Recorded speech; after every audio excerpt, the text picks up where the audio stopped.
And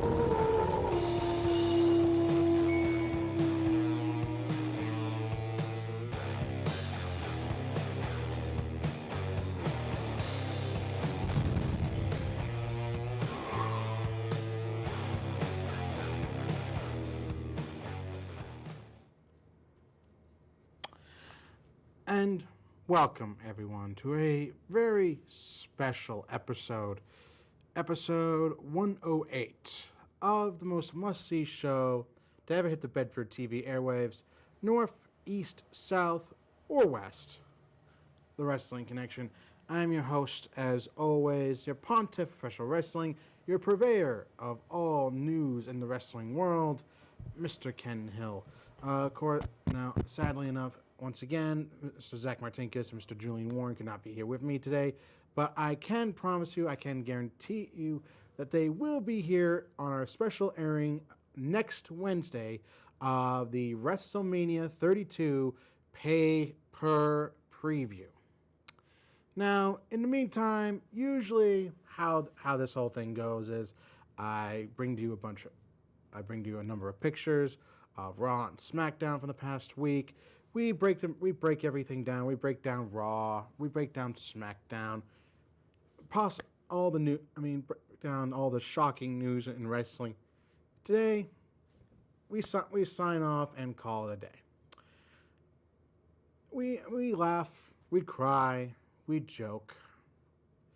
But today, Joke Around Kenny isn't here today. You see, I've been a fan, an analyst of wrestling for 15 years. And believe me, I have seen my share of stinkers. I have seen more than my share of bad pay-per-views, bad booking. But never have I wanted to turn a show off because it was just flat out boring until this past Monday, March 21st, 2016. Raw in Philadelphia. Philadelphia, the birthplace of ECW, the birthplace of hardcore, extreme, where Paul Heyman and company cut their teeth. And you could expect a raucous, opinionated crowd. You could expect a number of things. But the last thing I expected to hear from a Philadelphia crowd. I mean, Philadelphia fans are notorious. Philadelphia fans are known for booing luminaries like Santa. These are the same Philadelphia fans who would boo kids during an Easter egg hunt. But not once have I ever heard a Philadelphia crowd just flat out say, this is boring. Because the worst thing any sport, any concert, anything in Philadelphia can have than Philadelphia fans booing, because at least you're getting a reaction out of them if they're booing, is indifference. Soul-crushing, soul-shattering indifference. And that's what we saw this past Monday in Philadelphia on Raw. I mean, for starters, let's actually start with the main event. Let's start with the main event. Dean Ambrose. Dean Ambrose versus, of all people, Braun Strowman. The match itself actually had potential. If you wanted to whet fans' appetites for WrestleMania, have Dean go up against Braun Strowman in a street fight. Simple booking, right? Give fans an idea of how Dean could possibly take down a much more dominant, larger opponent than himself. Give us an idea of how he could potentially do against Brock Lesnar. And what do? They don't give us a street fight. They don't give us 10, 15 minutes of kendo sticks and steel chairs and trash can lids, torn apart announce tables. to give us just a modicum of idea of what Ambrose could do against Lesnar, they have Strowman just tossing him around like a sack of freaking potatoes for 10 minutes.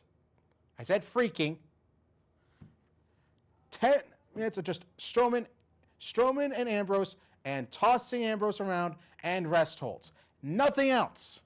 Nothing else. I mean, like I said, the Philadelphia crowd didn't just boo. They didn't boo them. They didn't even have the energy to boo them. They started chanting, "This is boring." And this is one of those like paltry little chants that went for like 3 seconds. The whole audience was chanting this. This is boring. This is boring. And that has to get to them because you got a Philadelphia crowd just absolutely sitting on their hands during this whole match. And it wasn't until Ambrose ends up getting himself, it was until the Wyatt family gets themselves disqualified, then Ambrose breaks out the steel chair, goes to town on him. So instead we just get Ambrose. So instead of seeing 10 to 15 minutes of that and getting an idea, getting a preview of WrestleMania, which we should, since it's about less than 2 weeks, we get this. 10 dull minutes. This is our main event in Philadelphia. This is what we get 2 weeks going into WrestleMania. I don't know what WWE has got. I don't know what bug is up WWE's butt at this point.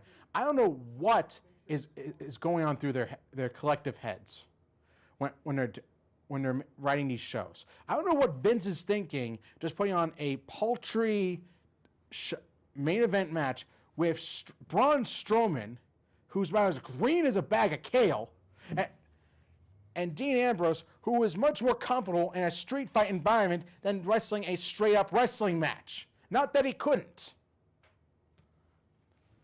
Then you've got let's go down the line here. Then you got Roman Reigns coming out at the top of the show with Stephanie McMahon, essentially saying, "Oh, I'm now the authority. I'm gonna find Triple H and I'm gonna beat the crap out of him. That's what's gonna happen." So this would all be well and good, and the Philadelphia crowd might have been a little more receptive to this if Roman Reigns had more than the emotional range of a rock. Not the Rock, a rock. A pebble. Because he has no emotional range. He is that same dull, listless expression that pretty much screams, "Can we?" Since he's related to both of them. And we could very well see Rock being a special guest referee for the Reigns Triple H match. But would I like to see that? No.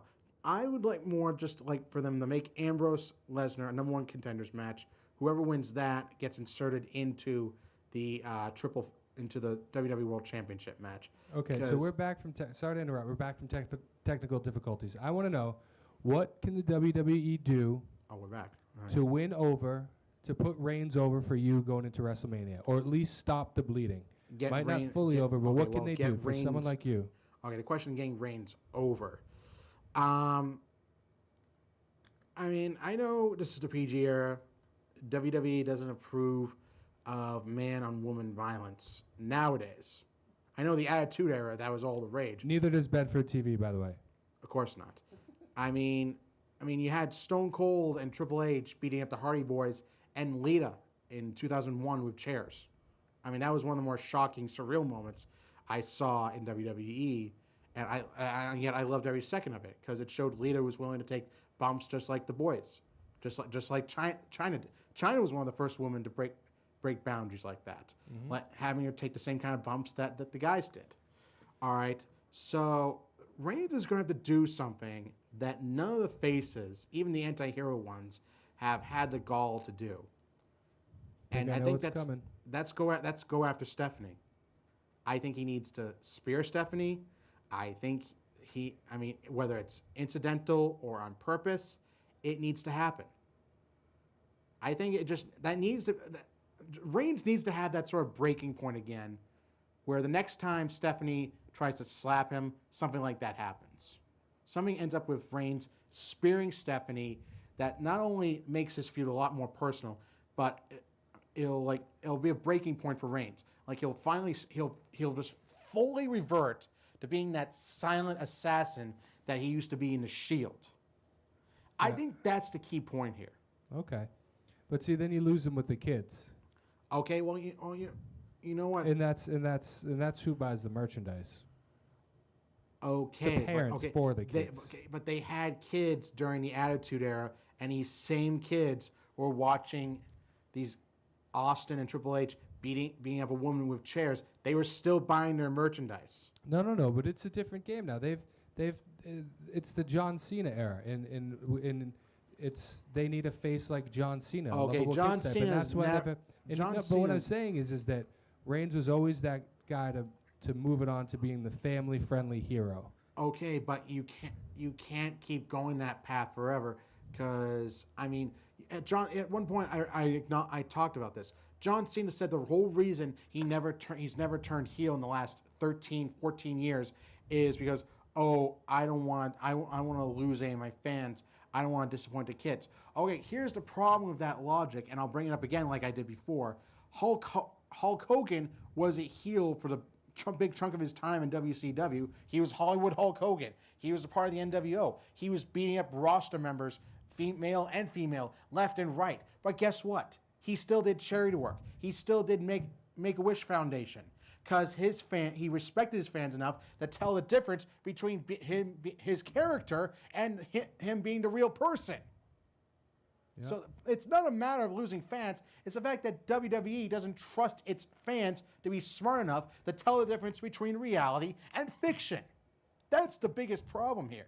No, I mean, I know, and I think you're making all the right points. I'm just saying it's a different time now. And the networks don't want to see that. The sponsors don't want to see that. Board of directors doesn't want to see that. The fans want to see that, but the business world wants to keep it family friendly. But the problem is they're already making hypocrites out of themselves out of having people like Vince McMahon and Triple H and Stephanie be part of the anti-bully campaign, be a star, when they're some of the biggest bullies in character in WWE history. It's hypocritical. Okay, so where do you draw the line? Where do you draw the line here? Okay, we can be hypocrites as long as it's for a good cause, but if it's for the matter of advancing storylines, if it's for the matter of advancing professional wrestling and WWE's booking, you can't take that risk. Where do you draw the line? Mm-hmm. You got to do something here. No, and I wasn't disagreeing with you, by the way. I was just saying why I think WWE doesn't go that route. I think you're right. I think that's what they need to do. But this is being billed as the biggest WrestleMania ever, and so far it feels going into it like it's not. It doesn't feel that way. It doesn't feel that way. I mean, the reason it's big is because you got the Shane Undertaker match, which Vince came out this past Monday, and said that if Undertaker does not win, it's his last WrestleMania. That pretty much guarantees that Shane versus Undertaker is going to be going last. I mean, you got the man who pretty much made WrestleMania on the line here, who's defined by WrestleMania in the Undertaker. So, and plus it's a Hell in a Cell match. I mean, if you put anything you put on after a Hell in a Cell match, any match is pretty much the crowd's going to be pretty much anathemic. They're not going to be responsive. They're pretty much going to be dead in the water, and you're not going to get the reaction. I mean, you want a comparison? WrestleMania 18, Rock versus Hulk Hogan, one of the greatest spectacles in WrestleMania, let alone wrestling history. And then you had Triple H versus Chris Jericho for the Undisputed title after that, which wasn't a bad match in itself, except pretty much half the crowd was already burnt out and heading towards the exit. This is going to be the same problem here. If they put anything on after Shane and Undertaker in Hell in a Cell, the crowd's going to be absolutely dead to it. Well, you know the Triple H and Reigns is going to be the last match. It's going to be the main event match. Okay, but again, you have control of Raw and WWE on the line versus Undertaker's career. That's a double whammy right there. I think 99% of the time, I agree with you. WWE World Championship should headline WrestleMania. But this is, I think, that 1% That 1% where you have to make the exception and have Shane and Undertaker go on last. Yeah, I don't think that it's going to happen, but we shall see. We shall see. I mean, like I said, this whole thing was, this past Monday was just a waste of time. I don't say that about a lot of shows. A lot of shows are bad. A lot of shows I rag on. There are some shows that are in the middle. There's some shows that are good. There aren't a lot of shows that I found throughout the years to just be flat out boring and a waste of my time. But Yes. this past Monday was. And this wasn't just you. This was a universal feeling across the WWE universe. I mean, again, like I said at the top of the show, if you got a raucous Philadelphia crowd sitting on their hands, pretty much chanting, "This is boring," instead of outright booing you, because like I said, at least if they're booing you, you're getting a reaction. You're getting the reaction you want. But the fact that they were sitting on their hands, they weren't doing any like crowd chants or waves. They were just sitting on their hands saying, "This is boring." Mm-hmm. That's the worst, absolute worst reaction. It's a non-reaction. That's the bottom line. Mm-hmm. And right now, like I said, they're anthemic to anything WWE is putting out right now. So they need to do absolutely something jaw-dropping next Monday night. And we do have one resident Philadelphian in the house. Right, Miss Julie. She wanted me to make sure that before the show ends that she got to talk about her interpretation of what's going to happen with Shane McMahon in The Undertaker in the Hell in a Cell match. And I'm telling you, folks, you're going to want to hear this. Take it away. All right, Julie, take it away. We're having technical difficulties with my mic. Hold on. I'm going to give it back to Brian for now. Did you hear her fine?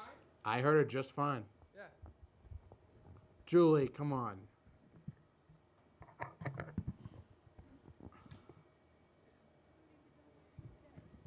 So she had a very interesting theory on a way to make it so the Undertaker doesn't have to retire or the McMahons lose control of Raw. Oh, this should be good. The way I think that the Undertaker does not have to retire is he can explain that he wanted to retire because of a secret illness that he didn't want to reveal to his fans. But meantime, he's undergone proper treatment, and unexpectedly, he has recovered. So he's going to come out of retirement and gain everybody's admiration once again. Okay, he already has everyone's admiration for his years of service, and two, that is hokey even for a soap opera storyline. I'm sorry, Julie, but seriously, if they go with that sort of finish, the crowd is going to riot, and not in a good way. They will riot. Well, being a Philadelphian, I do have to admit, unfortunately, you're right. The fans can be very wicked. Exactly. I mean, and the fact that you didn't these wicked fans they didn't say a peep during the main event should tell you how they're feeling about WrestleMania, how pretty much everyone as a whole feels about WrestleMania right now, how I feel about WrestleMania. You got a stacked lineup, and I could not aside from the ladder match and Ambrose versus Lesnar, I could not care less about this WrestleMania. I said it. I could not care less about this WrestleMania right now. Okay. Wow, that's saying a lot. They are going to have to do something absolutely jaw-dropping like that next Monday for me to really have a vested interest in this. I'm still going to do the picks, obviously. I'm going to defend my King of Pay-Per-View championship. That much is true. But I want to do this with my mind and heart going full speed. And right now, that's not the case. Ken, have you ever felt this way before? I never have. I've always looked forward to pay-per-views. I've always enjoyed myself. Even if they didn't hit one out of the park with them, there were at least still some aspects I could enjoy. There were still some matches that I could watch over and over again. But this WrestleMania, the last time I saw a match, a WrestleMania this badly booked, you would have to go back to WrestleMania 2000, WrestleMania 16. Okay, where pretty much they try to get every single diva and superstar on the card. And it was chock full of nothing but meaningless tag team and six-man tag and meaningless divas matches where you even had one match, the Cat versus Tori, where pretty much the objective of the match was to get the other out of the ring. That's it. Pretty much roll the other out of the ring and win. That was one of the worst WrestleManias I had ever seen. And this one is not shaping up to be much better. But like I said, I am hopeful, I am optimistic, and I'm seriously hoping that something comes up in the next week that makes me want to look more forward to WrestleMania. I'm hinging on this. I've never said that about pay-per-view in my life. Anyone who knows me can vouch for that. I have never said this about pay-per-view in my life. There is a lot more hinging than just my interest and me defending this King of Pay-per-view championship. There's a lot more at stake. Before we go, Greg did have one final thought about this week's Raw. I was as excited as Ken is unexcited about it. I thought that it was a high-quality program, should do well in the ratings, and should really set us up for a high-quality WrestleMania where there are matches between wrestlers and winners and losers, and culminating with a match that also is a match and is later than the other ones that will have a winner or loser or a tie. Oh, I mean, he's right about all that. Breathtaking analysis, as always, Mr. Dolan. I'm impressed. I'm just impressed that he can breathe.